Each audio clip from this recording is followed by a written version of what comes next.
అందరికీ praise the lord. ప్రభువైన యేసుక్రీస్తు నామములో మీ అందరికీ శుభవందనములు తెలియజేస్తూ ఉన్నాం.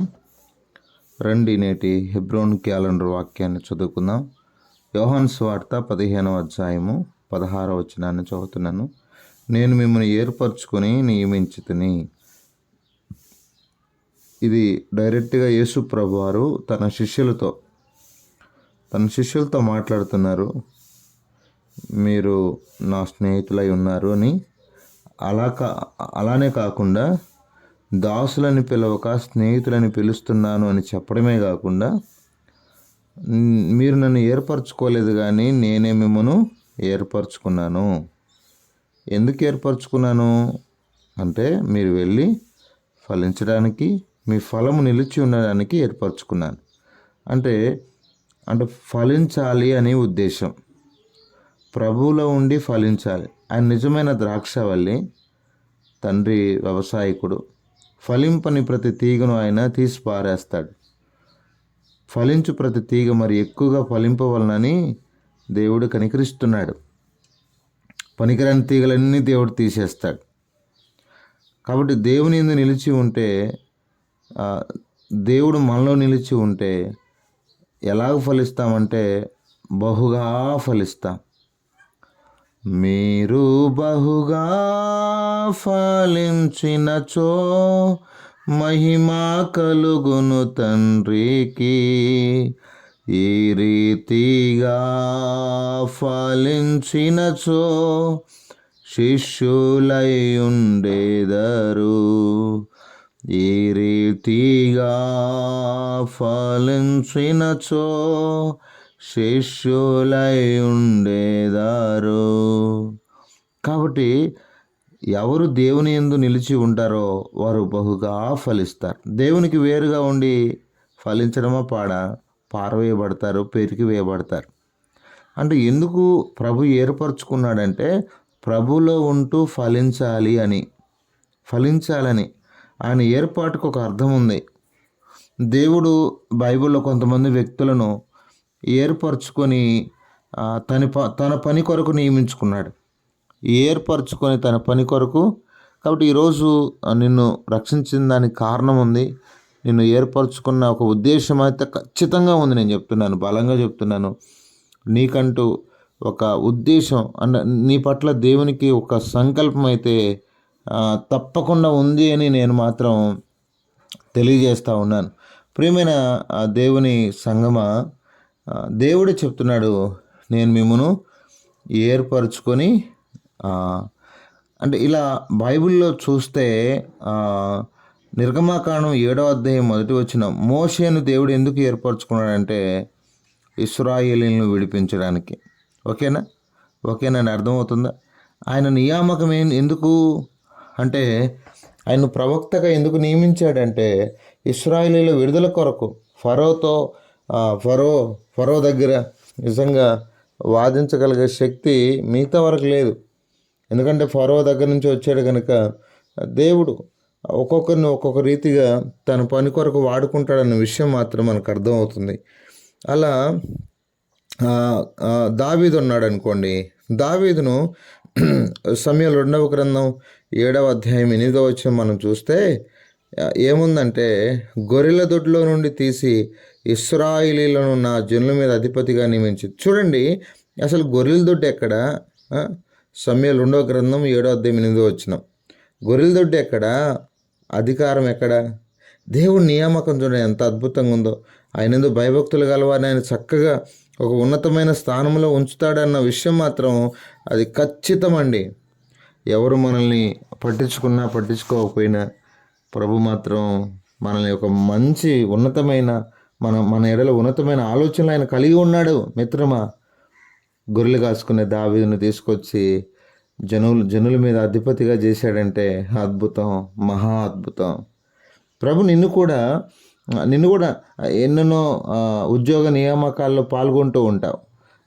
ఉద్యోగం రాకపోతే ఎంత ఫీల్ అయిపోతుంటావో, ఎంత బాధపడుతుంటావో. మరి ప్రభువులో నేను ప్రభు ఏ పని కొరకు నియమించాడన్న ఆలోచన ఉందా? చెప్పండి, ఒకసారి కూర్చొని ఆలోచన చేయండి. ఇది లేకపోతే అంటే భూమి మీద ఏదైనా ఉద్యోగం రాకపోతే ఎంత బాధపడిపోతావో, మరి ప్రభువులో నేను దేని కొరకు ప్రభు నియమించాడన్న విషయం తెలియకుండా ఎంతకాలం అర్థమైందా? నేను నిన్ను ఏర్పరచుకొని నియమించితిని. ఎందుకు అంటే మనం చదువుకున్న సందర్భంలో శిష్యుల విషయంలో మాట్లాడుతున్నాడు. వారు ఫలించాలని, వారి ఫలము నిలిచి ఉండాలని, వారు బూదిగంతముల వరకు వెళ్ళి దేవుని గురించి ప్రచురించాలని ఆయన ఉద్దేశం. అర్థమవుతుందా నా ప్రియ దేవుని బిడ్డలారా? అవునండి. ఇర్మియా గ్రంథం 1:5 మనం చూస్తే, జనములకు ప్రవక్తగా నిన్ను నియమించితిని. అంటే ఇర్మియా యొక్క అనగా ఇర్మియాను దేవుడు పుట్టించిన ఉద్దేశం అది. నిన్ను రూపింపక మునిపి నిన్ను ఎరిగితిని, నువ్వు గర్భములో బయలుపడక మునిపి నిన్ను ప్రతిష్ఠించితిని. ఇర్మియాను ప్రవక్తగా, మోషేను ప్రవక్తగా, దావీదును అధికారిగా దేవుడు నియమించలేదంటే నియమించాడు. నేను కూడా ఇర్మియానంటే కాదు. ఇర్మియా పడిన కష్టాలు, ఇర్మియా పడినటువంటి సమస్యలు, ఇర్మియా పడినటువంటి ఆ ఇబ్బందుల కొలిమిలో ఇర్మియా ఎంత నలిగిపోయాడో, ఎంత అరిగిపోయాడో మనకు తెలుసు. కాబట్టి నా ప్రియ స్నేహితులారా, జాగ్రత్త పడదాం. ప్రభు మనల్ని బైబిల్లో నేను మరొక మాట కూడా మీకు చెప్తాను. మరొక మాట కూడా ఈ వ్యక్తిని గురించి మీకు చెప్పడానికి నేను అపోస్తల కార్యములు ఆ మాట 9వ అధ్యాయము నేను చెప్పడానికి ప్రయత్నం చేస్తున్నాను. అపోస్తల కార్యములు 9వ అధ్యాయము నేను చెప్తాను చూడండి. అపోస్తల కార్యములు 9వ అధ్యాయము. దేవుని నియామకం చూడండి ఎంత అద్భుతంగా ఉందో. అపోస్తల కార్యములు 9వ అధ్యాయము 15వ వచనం. ఇశ్రాయేలీల ఎదుటను నా నామమును భరించుటకు ఇతడు నేను ఏర్పరచుకున్న సాధనమై ఉన్నాడు. ఇతడు నేను ఏర్పరచుకున్న సాధనము అంటే దేవుడు కొన్ని సాధనాలను ఏర్పాటు చేసుకున్నాడు. ఆ లిస్టులో నీవు నేను కూడా ఉండాలి. పౌలు గారిని దేవుని నామం నిమిత్తము ఎన్నో శ్రమలు, 16వ వచనం, ఇతడు నా నామం కొరకు ఎన్ని శ్రమలు అనుభవింపవలను నేను ఇతనికి ఎన్నో శ్రమలు అనుభవించడానికి దేవుడు అతన్ని ఏర్పాటు చేసుకున్నాడు. ఈరోజు శ్రమల గుండా వెళ్తున్నావా? ఒకవేళ నేను దేవుడు ఆ మార్గంలో ఏర్పరచుకున్నాడేమో, బాధపడద్దు. ప్రభు ఒక్కొక్కరిని ఒక్కొక్క ఉద్దేశంతో ఏర్పరచుకొని తన పని కొరకు నియమిస్తాడు. ఏమండి, ఒక్కొక్కరు ఒక్కొక్క పని. దేవుని మందిరంలో కొంతమంది వంట చేసేవాళ్ళు ఉంటారు, కొంతమంది క్లీనింగ్ పరిచర్య చేస్తూ ఉంటారు, కొంతమందికి దేవుడిచ్చే భాగ్యం అది. కొంతమంది సువార్త అద్భుతంగా అనేక ప్రాంతాలకు తిరిగి చేస్తూ ఉంటారు, కరపత్రికలు పంచుతూ ఉంటారు. కొంతమంది అంటే దేవుని సాధనాలుగా, దేవుని నామం నిమిత్తం. పౌలు చూడండి ఎంత కష్టపడ్డాడో, ఎంత ప్రయాసపడ్డాడో పౌలు గారు. అర్థమవుతుంది. దేవుని కృపకు అప్పగించుకొని తన జీవితాన్ని దేవునికి దారపోస్తూ వచ్చాడు. ఎప్పుడైతే తెలుసుకున్నాడో, ఎప్పుడైతే సత్యాన్ని ఎరిగాడో, దమస్కు మార్గమధ్యంలో దేవుడు తనతో మాట్లాడుతూ వచ్చాడో, ఆ దినం మొదలుకొని దేవుని బిడ్డలారా చనిపోయేంత వరకు ఒక మాట చెప్పాడు, మంచి పోరాటము పోరాడి తిని. దేవుడు నిన్ను ఒక పని కొరకు నియమించాడు. ఆ పని కొరకై దేవుని బిడ్డలారా నువ్వు ప్రయాసపడాలి. ఆ పని కొరకు చివరి వరకు ప్రభు నిన్ను నియమించింది. అందుకే కొంతమంది కొంతకాలం చేస్తారు, మళ్ళీ ఆగిపోతారు. నేను నియమించింది అందుకు కాదు, దేవుడు నువ్వు అంతవరకు చేయాలని. అర్థమవుతుందా? చివరి వరకు చేయాలని.